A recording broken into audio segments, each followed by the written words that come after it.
There has never been a more perfect example of love, family, and commitment than Mark Consuelos and Kelly Ripa. Resilience. However, a devastating reality has just come to light.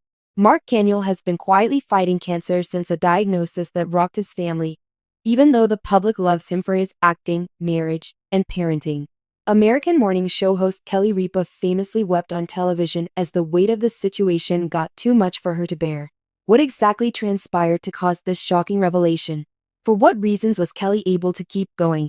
And what does this mean for the couple's future, who are among the most beloved in the country?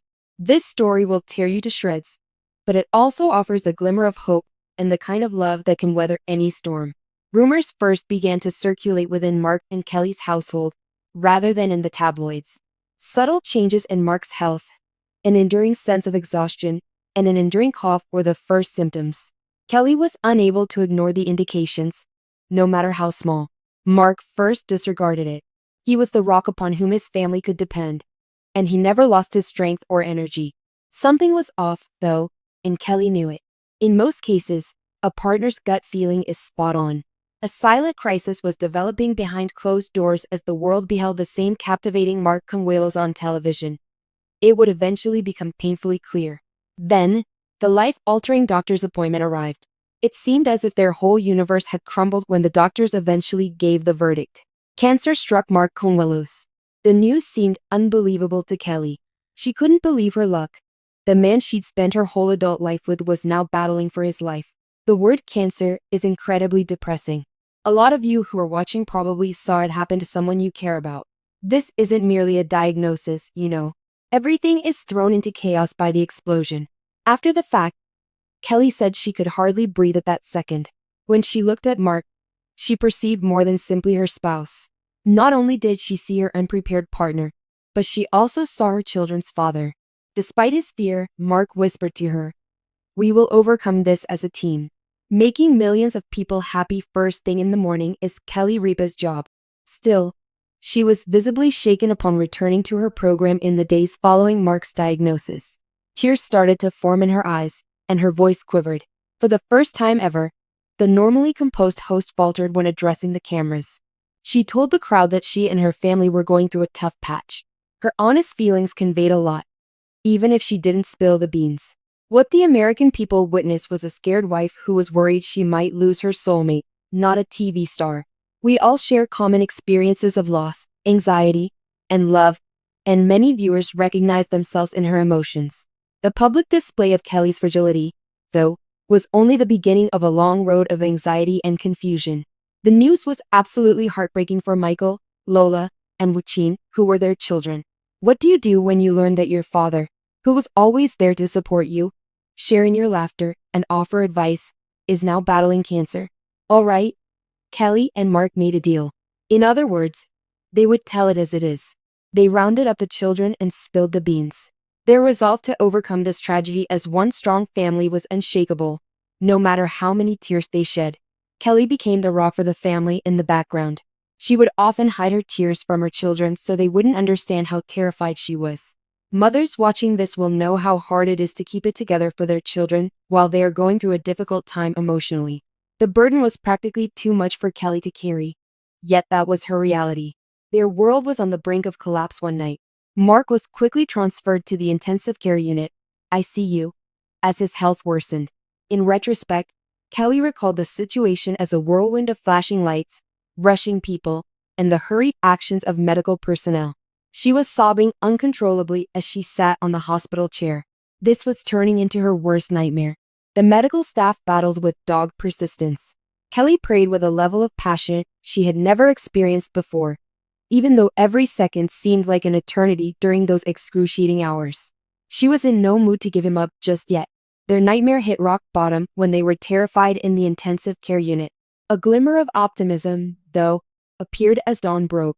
The physicians finally broke the anxious news after hours of waiting with cautious optimism. Mark remained steady. Despite not having won the fight just yet, he had managed to survive the night. Silently, Kelly came to his bedside and gripped his hand, pledging, "I will not let you go." Their love was stronger than any illness, she whispered to him, and they talked about their children and their lives together. At their lowest point, It was a lifeline, not a magical cure. It was that flicker of optimism that guided them. Instead of a triumphant procession, leaving the intensive care unit required a succession of cautious, delicate movements. Going back to my own place felt good. Still, it brought up some fresh problems. Now the familiarity of their house was layered with the harsh reality of rehabilitation. Treatment appointments and Mark's erratic energy levels now determined their daily pattern, rather than production schedules or social gatherings. As a continual reminder that the war had officially started, the kitchen counter was a jumble of pharmaceutical bottles. On a weekly basis, they had to confront the dreadful abstract notion that was chemotherapy. Kelly saw with a heavy heart as the procedure weakened the guy who had always represented physical power. Mark Consuelos' once inspiring vitality waned as a crushing exhaustion took root in his body. Still, he remained unbreakable. A burst of inspiration or a resolute attempt to stroll about the yard would occur even on the most weary of days for him. The guy Kelly loved was still fighting, and a little pressure on her hand was a reminder of that. A double life became Kelly's reality. Early in the mornings, she would drive to the studio, leaving Mark with a nurse or one of the kids, and disappear from the peaceful house. She reverted to her former self as Kelly Ripa, the morning ray of sunshine for the United States, under the brilliant lights of the arena. Her professionalism shone through as she interviewed guests while also cracking jokes and engaging in banter. However, her co-hosts and dedicated viewers noticed a profound change in her eyes, a silent power that had been refined by adversity. She revealed just enough to draw the audience in, including nebulous references to family struggles and appreciation for assistance. Her image remained untarnished despite her fragility. Because of it, she became more relatable than before. Her tenacity was an inspiration to millions. With her heart bound to the man who constituted her entire world, her grin would quickly fade as the cameras rolled, and she would hastily return home.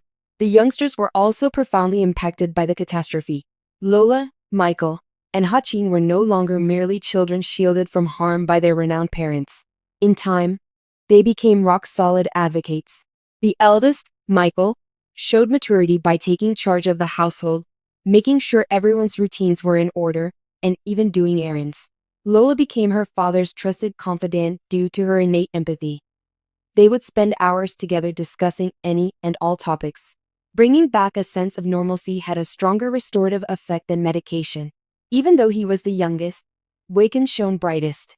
In the face of his father's illness, his youthful optimism and desire to make him laugh were a powerful remedy. Kelly glanced about at her family one evening as she and Mark sat in the living room to watch a movie with calm music playing in the background. With his arms draped over his recliner, Mark was sound asleep.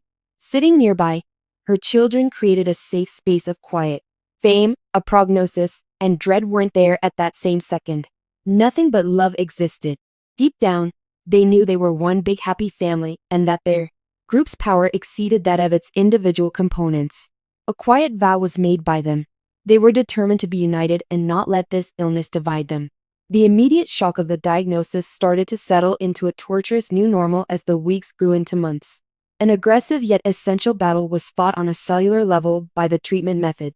Mark, whose charisma and vivacity had propelled him to professional success, was now at odds with his own body. Brutal and random were the side effects. Even getting his head out of his pillow would be an ordeal on some days.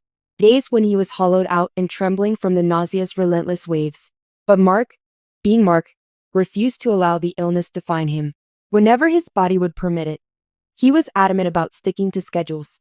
Mornings would still find him attempting to brew coffee, a hint of trepidation in his palms as he measured out the water, and an expression of obstinate defiance lighting up his eyes.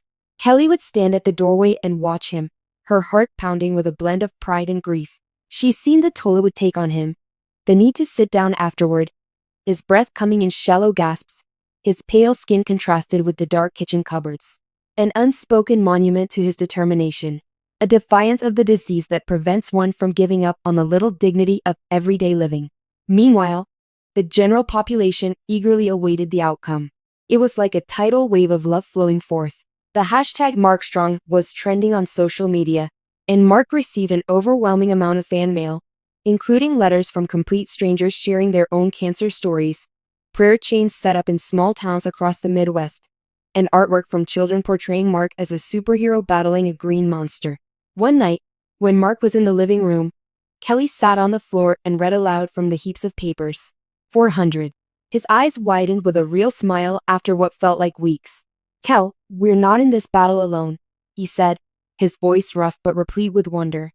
"Look at this army." But there were some scary potholes on the road. The public persona crumbled, exposing their true frailty on the day that had been dreaded by all. Even though they hadn't attended the charity event in years, Mark insisted on making a cameo appearance, a glaring reminder of the weight he had dropped. His once snug tuxedo now hung loosely on his frame. The relentless light from the cameras appeared to blind them as they strode down the red carpet. Mark stumbled halfway through an interview.